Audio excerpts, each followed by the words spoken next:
welcome. You're watching a special episode of The Interview with me, Shavan Sen. Let me introduce our special guest. As they say, ladies and gentlemen, India is breaking all barriers, becoming a space power to reckon with, and we are proving it on a very regular basis. Bringing us closer to that very goal, as they say that sky is no limit, is none other than ISRO Chairman Dr. S Somanath. Thank you very much, sir, for speaking to Republic TV. Let me straight away begin by asking you and take you back in September 2019, because not just with the fabulous scientists that we've had in ISRO, who were absolutely crestfallen when we heard that announcement when it was made by Dr. Sivan. And I think so the entire nation perhaps was crying along with you. How hard was that very moment, if you can take us through, because you were part of the team as the rocket scientist. Describe that very moment for us, for our viewers, what your entire team had gone through. See, we really fully realize what can happen in a space mission, and we are always conscious about what can happen. While building the rocket and putting it in the launching the rocket and putting it in the orbit for the very first time, we could have problems. So the satellite wouldn't have gone to the intended orbit because of a small anomaly in the rocket. It didn't happen. It actually put it in a very good orbit, 170 by 40,400 kilometers. That's excellent result. Then in traveling from that orbit, doing multiple orbits around Earth and increasing its size to reach the moon, many things can happen. And we may not even capture the moon gravity and then become a satellite around the moon. That also could be a possibility. We were able to bring down the orbit from that to 100 kilometer by 100 kilometer and perfectly keep it there. The Chandrayaan-3 orbiter is still functioning very well, and we were giving a lot of scientific outcome. And the last part of the mission is the separation of the lander from the orbiter, and that too happened very well, and lander could come down to 30 kilometer and do the final phase of the maneuvers to reach up to the soft landing. And we found that there are certain issues in the landing process and had a hard landing. Of course, that's not what we expected, because with all calculations and design that we did, we expected a successful soft landing and further scientific missions of it. But we have been used to this. So we see, while we design systems do fail, because there are problems that can crop up beyond what we can imagine. And that is precisely that happened in Chandrayaan-2. And we understood that very, very, very fast after the hard landing has happened, what could have gone wrong there. And we found out through the analysis the huge amount of data. Of course, the emotional aspect of such a mission not accomplishing is always understood. Right. But as professionals in this game, emotions apart, we were more concerned about the technical issues that could have plagued the mission not to achieve those landing sites. For me personally, I am purely a technical person who looks at in these matters of details, and we very quickly identified what could have gone wrong, and we have corrected it and back again for Chandrayaan-3. Well, in fact, I remember a conversation that I had with Dr. K. Sivan just about 2 days after, and he essentially described the very moment when the Prime Minister was present, and thereafter the message that he wanted to send across, that we are all set for another mission to begin. Let me ask you, as part of that very team, was that very moment when you all decided that it's time to basically move ahead, keep this aside, and perhaps build something which is going to obviously look into all aspects? And as I understand, we cannot essentially call Chandrayaan-2 a failed mission, because 90 to 95% of the scientific objectives of Chandrayaan-2 has essentially been met with. So tell us what has been the journey like. See, I won't qualify like percentages, because that's not fair in a mission, because there is no way to jump across water body with less than the width of it, because you still land in water. So, for example, the objective of this mission was landing on the moon, which could not be accomplished. It is a fair fact to say that part is not accomplished. But of course, we learned quite a bit in that lesson, what I described earlier, that reaching up to that has been a great journey, which gave us a lot of information. And the scientific objective of the orbiter part is well accomplished. The scientific part of the objective of the lander and rover part was not accomplished. It's a fact. So I'm not worried about the percentage accomplishment, etc. But what we are targeting this time is about the scientific objective of the lander and the rover must be accomplished. That can be done only by soft landing. Soft landing is a necessity for the next part of the mission. So that's what we have decided, that we would have to achieve it. And it is not an insurmountable task with the understanding that we have here. Only thing that we understood, a great lesson out of the last mission, is that we need to look at failure scenarios and possibilities of large dispersion, etc., to be a greater extent, and that was lacking at last time, and that is now corrected. If I could just perhaps focus a little bit on Chandrayaan-2, simply on the count that there are various aspects of it that perhaps the nation does not really know. There are scientific aspects of it which obviously for a lay person may not be in a position to understand. As I understand, the orbiter is still present. It still sends you high resolution images. Can you help us understand what has really worked for you all from Chandrayaan-2, and what is it that the nation really does not know in terms of the job that has been done by Chandrayaan-2? See, Chandrayaan-2 was a follow-up of the Chandrayaan-1 mission, which has been a remarkable success. And one of the hailed finding is the discovery of water, or rather the hydroxyl molecules on the surface of the moon. And second, in the Chandrayaan-2, we had instruments to further validate and corroborate that, and that again has been re-verified by much better instruments on board Chandrayaan-2. It is one of the findings of Chandrayaan-2. Of course, we have very high resolution image of moon, almost 28 centimeter resolution, which is one of the highest resolution that we can create on moon, because we are capturing the image from 100 kilometer altitude, and that maps helps you to do the Chandrayaan-3 mission much more better. Of course, there were other scientific instruments on board which has done a lot of data, and publications and research has been happening on Chandrayaan-2 orbiter based, remote sensing based data. Okay. Dr. Somanath, talking about Chandrayaan-3, and if you look at both the mission, Chandrayaan-2 and Chandrayaan-3, what is it that we have done differently this time? As I understand, some bits that I was going through, that the difference in the payload, etc. But just to understand, how are you working on the very aspects which turned out to be very challenging? The previous mission had 4 phases. Even the first phase was considered to be extremely challenging. But what we saw, the soft landing turned out to be the bigger challenge. This time, how are we doing things differently? See, landing on the moon is always a challenge. It has been the challenge from the past also, even while the US was sending their astronauts. But there was an astronaut to control the landing process at that time. The human was in the loop. But today now we are doing with a computer, with an algorithm, which is the brain of the system. And this algorithm has to foresee what all can happen.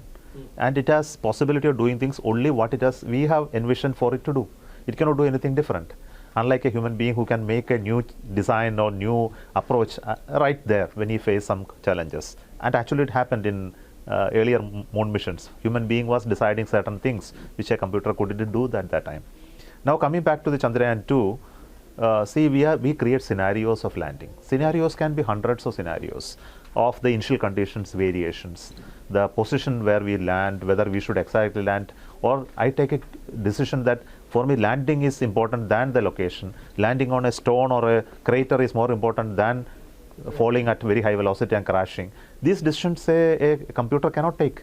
So what we now looked at is create scenarios of wider dispersions and possibilities of failure of various kinds, and look at how still the craft will land softly. Build all of that intelligence into the computer. This is precisely we did.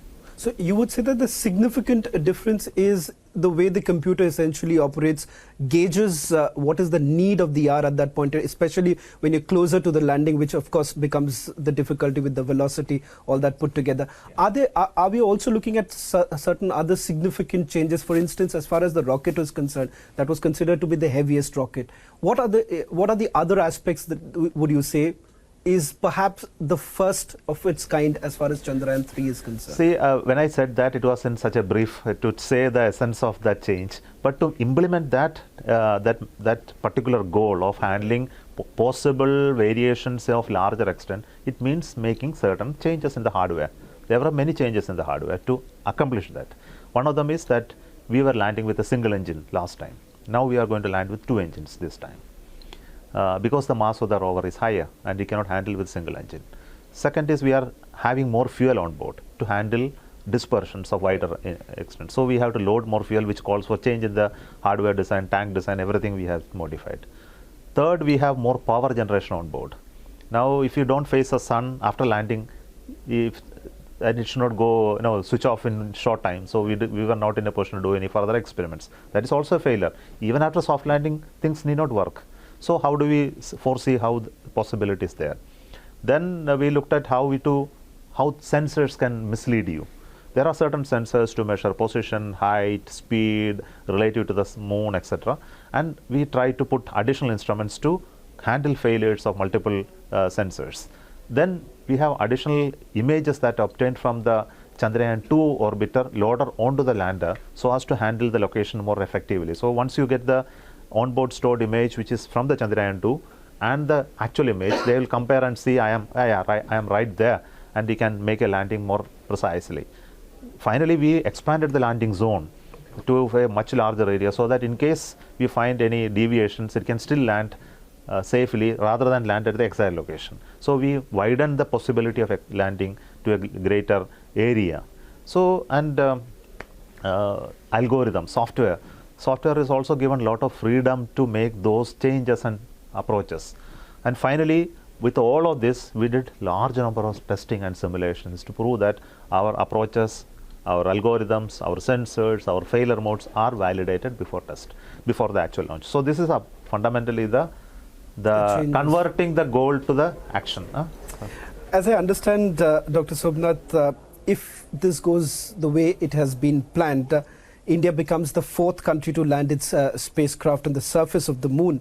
Now, we've seen lunar explorations done by other countries. Russia has done it, China has done it, United States of America has done it. As I understand, the difference here is where it is landing, closer to the South Pole. Challenges are far more higher. Was there a moment at that when you were planning this entire mission, a discussion whether at all we should be doing that, because that happens to be the most difficult area? The equatorial region, almost several countries have done it. Scientific objectives have met with. The scientific objective as far as closer to south of the South Pole is concerned, that has not been met with. So how are you basically looking at that aspect in terms of the decision making for the landing purpose? See, if you simply decide that my goal is only to soft land as the primary goal, I can very well do it at the equator. But we never wanted like that. We wanted a scientific goal to be integral part of this mission. Right. Otherwise, it doesn't convey the intent of the whole going to moon, because many people have already gone to the equatorial point and well survived these areas, and data is already there. But on the southern pole, there are new findings which is coming out of the Chandrayaan-1 and Chandrayaan-2. The potential to find water or its creation and possible mineral wealth or etc. at a higher level than that is available in the equator. Due to the activity of the sun, many things would have vanished from the equatorial zones. So a scientific objective drove us to put it at 70 degrees of the South Pole, which is very important. Of course, landing point of view and life point of view, equator would have been better. But it is better to take that chance of going to South Pole to find something new, which is important. As I understand, it's an exploratory mission. So, of course, there cannot be anything definitive about what are you really looking at. But in terms of possibilities, what is it that you are really looking at, apart from what Chandrayaan-1 has already met, the objectives that Chandrayaan-1 had, the objectives that Chandrayaan-2 had? What is it that Chandrayaan-2 is looking at in terms of possibilities? I understand nothing can be definitive about it. Precisely. When we went send our instruments in Chandrayaan-1 on board, we were not hoping that there is water on the moon. Right. Okay, but many people have gone before and found, took samples and evaluated, but nobody told about the hydroxyl molecule presence. Of course, there were some theories, but our instruments and 2 of such instruments actually found proof of it, and nobody was initially able to believe it is there. So unexpected is always expected in a mission like this, but we can only talk about the current instruments and what exactly it is going to do. Okay. So we are actually trying to find out the mineralogy of the moon surface. We are trying to find out its thermophysical characteristics of the moon surface. We are also looking at the close atmosphere of the moon surface. These are the essentially 3 zones of interest. So these zones of interest will definitely give some clue on various things. Genesis of the moon, how it came about, what it is actually constructed out of. There are many theories of creation of moon, where from it came, whether these things are valid. The thermophysical properties are important for the reflectivity and other characteristics of the moon, and also how its atmosphere is not resident there, why it is actually being lost faster. So many things of generation of moons and celestial bodies, the fundamental theories will get augmented by the knowledge of this. So we are hoping basic stuff of like this nature, and maybe we may find a gold mine there after going there. We're all looking, I think so just with you, the entire nation may be looking forward to some sort of a gold mine that is there. But Dr. Somanath, let me then ask you this question with regards to when it comes to our space mission, unlike various other countries, typically how India has been with almost everything, and we've been very tight with our budget. We've always looked at nothing to be wasted. That's one perspective of looking at it. And that is exactly what was being touted when it came to Chandrayaan-2. What is that one aspect of Chandrayaan-3 that you would say very different than other lunar missions started by other countries, and why it makes it a little more significant and it has its own character? See, we have been very much on frugal engineering, as you already know. Our expenditures on this type of exploratory business has been extremely low. It has been well characterized by the Chandrayaan-1, Chandrayaan-2, Mars Orbiter mission, AstroSat. All of them are testimony to that fact that we are able to do such missions at extremely low cost, low development cost as well, not the actual hardware cost. And we do all of this while we work on rest of the activities. So this has been a passion driving within the organization to do something very significant and different than sending a communication satellite, a remote sensing satellite, building rockets, etc. A scientific mission has its own very challenge and thrill. Second aspect is collaboration. Right. In all of this, we have been collaborating not with the institutions in the country, but also outside. Within the country, there are so many scientific establishments, research laboratories, institutions like IIT, where planetary research is happening, space-based research is happening. We make sure that we bring all of them into the forum of discussion. Right. All their scientific objectives and research goals are planted into each of these missions that you can see very clearly. So, and many of them publish based on this data, research, etc. And many of the space scientists in India came out of the data came out of these 4 satellites. So it's a collaborative work even today. And many of them are building instruments for us. Other laboratories are building instruments for us. So through that, we are creating a pool of scientists who are able to understand many aspects of planetary science in India. So there is a good pool of this. So essentially, I will tell you the hallmark of our mission is, one is very low cost engineering, large amount of collaborations, and very clear scientific goals that we are setting forth. And it is driven as a passion of doing it. It is not just for achieving some milestones. Correct me if I'm wrong, Dr. Somanath. In terms of collaboration, you're speaking essentially about the Indian scientific community being part of it. Are we also looking at collaboration with other nations as far as this mission is concerned? In the Chandrayaan-3 mission, there is no external collaboration. All the payloads are built within India. So it was very different than what we saw in Chandrayaan-2, which also had Chandrayaan-1 was. Moving a little ahead as far as the other missions are concerned, because that too these days have a lot of curiosity. You're part of some of, for instance, Gaganyaan being one of them. What is the timeline, or what are the other missions that ISRO is essentially working on right now, which again is going to be the other big challenges that you're looking at? You've had several launches this year itself, so I'm not really getting into that. I'm looking in terms of looking ahead, what are the missions that you're really looking at?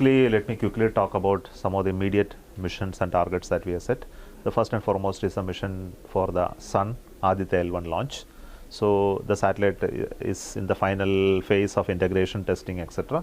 And we are hoping by next month end we should be able to launch, which is very important scientific goal as far as the solar science is concerned, which is already a well-developed scientific field in India with observatories, etc.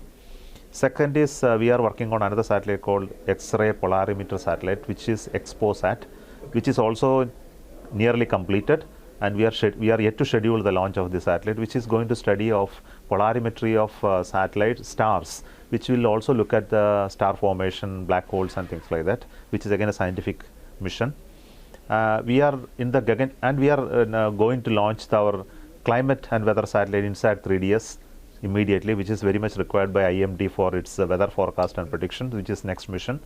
We have to launch the test vehicle for Gaganyaan for demonstrating the crew escape capability, which is again scheduled in August time frame. Okay. Then we have SSLV D3 to be launched, next development flight of SSLV to be launched this year itself. And we have multiple PSLV launches to happen for commercial customers. So that is this year's, and early next year we have to have the unmanned mission of the Gaganyaan. So you're saying early next year is what we are looking as far as Gaganyaan is concerned. In terms of the last few months, we have seen the kind of announcements that have been made with regards to space exploration in terms of collaborating with countries like the United States of America, the Artemis Accord being one of them. Some have argued that is India now preparing to get into the space war, because that is the other big challenge that is emerging right now. I understand this is not only about ISRO, it's two countries signing it. But how do you essentially look at this argument that we are basically moving towards the path of space war, and to combat that and be at a pivotal role that we would like to play? I think there is no space war like they call the war age. What we are looking at is to create strength in space. Right. See, everybody respects strength, and it is important to have the strength in space in India itself, because space becomes an integral part of the strategic strength of a nation. And many of the wars are played on showing up your strength.